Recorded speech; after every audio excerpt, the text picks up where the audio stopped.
Oke, jadi ini tampilan Kanban yang sudah real time ya. Jadi dia nunggu data dari incoming dari IoT data ya untuk work center yang sedang aktif. Ya, jadi misalnya kita buat nih satu work center baru ya. Kita buat work center C1 misalnya. Mau lagi C2, C3, C1, C2, C3 ya. Oke. Dan ini harus kita perhatikan ID-nya.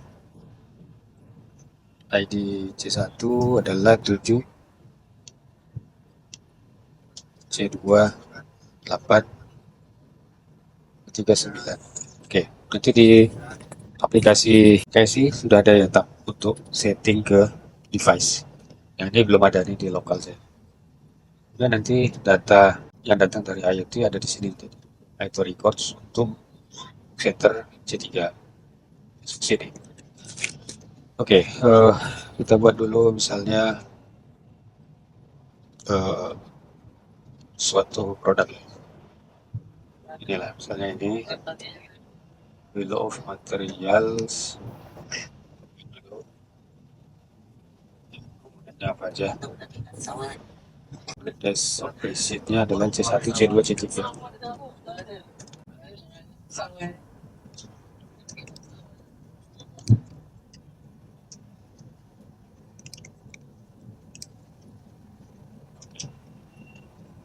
Oke, buat kita untuk produk tadi. Oke,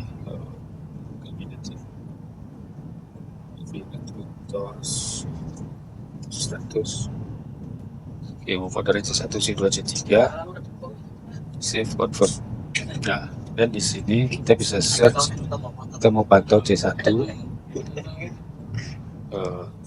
C2, C3. Ini ada 3 work center, 3 work order jalan untuk masing-masing C1, C2, C3.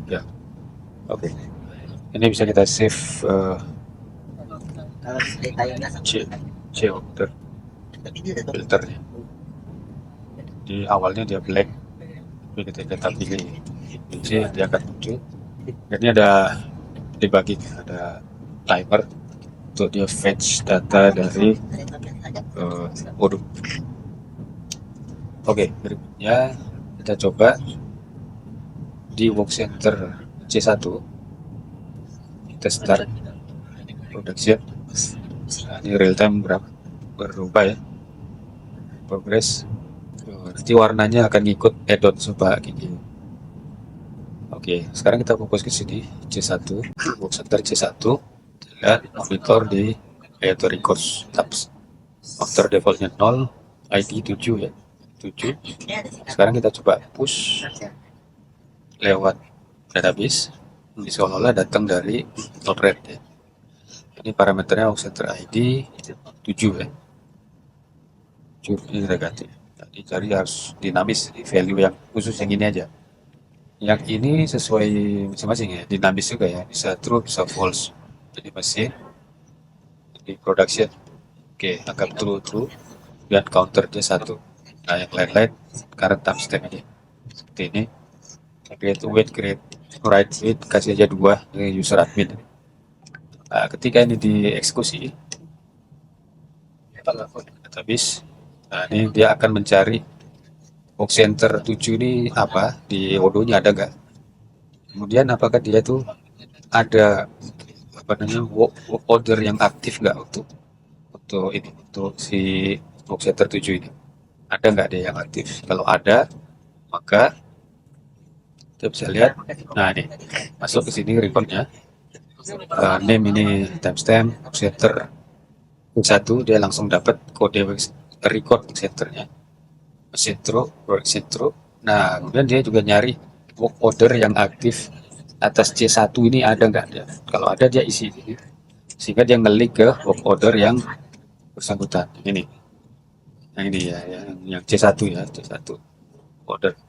Oke, counter juga udah nambah langsung 1 ya, 1. Kemudian ada trigger response. Maksudnya gini, jadi ketika ini dieksekusi oleh Node-RED, ketika ini dieksekusi, maka kita udah tanam trigger function di Postgres. Nah, ini trigger functionnya ketika ada insert record. Create trigger before insert on IoT data. Yang dia kerjakan pertama, apakah work center exist? Apakah work center exist? Kalau work center exist atau kalau tidak exist, dan kasih message di trigger response di sini tadi. Sini. Jadi kita bisa lihat aktivitas si Node-RED ke Odoo seperti apa gitu ya. Nah, kemudian ini LED indikator aja bahwa ini mesin on, production on gitu ya. Nah, kemudian kalau dia on sama on sama on, maka counter bertambah. Counter bertambah. Kita coba lagi record kedua misalnya dari Node-RED. Eksekusi lagi timestamp saat ini ya, saat ini nambah 2 record. Nah, nambah 2 record, counter jadi 2. Nah, angka counter ini tinggal dipanggil lewat book order C1 C2 nih. Ya, harusnya ditampilkan di sini ya kalau di add-on Pak Kiki.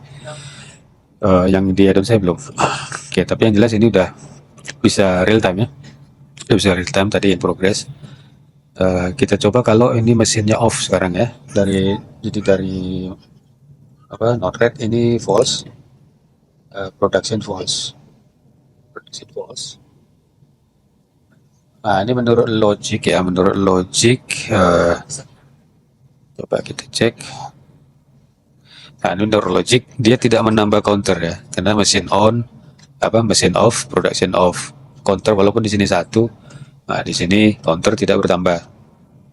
Jadi dua-duanya harus true ya. Kalau salah satu true, nah production true. Nah, ini production true, terupdate ya, production true, tapi counter tidak bertambah. Ya juga, misalnya true di sini false. Trigger action, nah, tidak bertambah, tapi mesin on, indikator nyala. Nah, jadi ini harus true sama true baru counternya bertambah. Terus true, counter 3. Oke, counter 3 dan work order dicari dapat. Kita implemented for work order C1. Oke, jadi terus.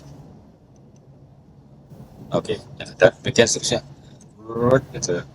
Tapi pertanyaan berikutnya adalah ketika nanti book ordernya done, maka ini harus reset ya, harus reset. Kalau nggak tidak nambah terus ya, ini data datang nambah terus. Ini harus kita reset jadi 0. Ada mekanismenya lah nanti ya, ketika book ordernya done ya, seperti itu. Yang pertanyaannya apakah dannya book center ini kapan terjadinya? Apakah by manual di sini orang, apa by mesin juga? Nah, itu pertanyaan satu. Kalau by mesin nanti kita tinggal tambah logic aja sini, kondisi apa yang menyebabkan dia dan seperti itu. Oke, itu untuk Zoom berikutnya. Ini bahan kita bahas lebih detail ya. Oke, sekarang ini sampel saya bikinkan, kuantitinya muncul di sini ya. Nanti ini kan ikut add-onnya Pak Kiki. Nah, ini cuma sampel aja. Jadi kalau nanti kita push dari database, dia akan masuk ke sini dan otomatis mengupdate quantity ya. Kita coba sekarang. Kita reload dulu. Oke, terakhir posisi 7. Nah, kita push dari database langsung. Connect dulu. Oke, masuk. Nah, ini langsung dia berubah jadi 8. Push lagi. Masuk 9. Dan ini akan masuk secara record IoT 9. Oke.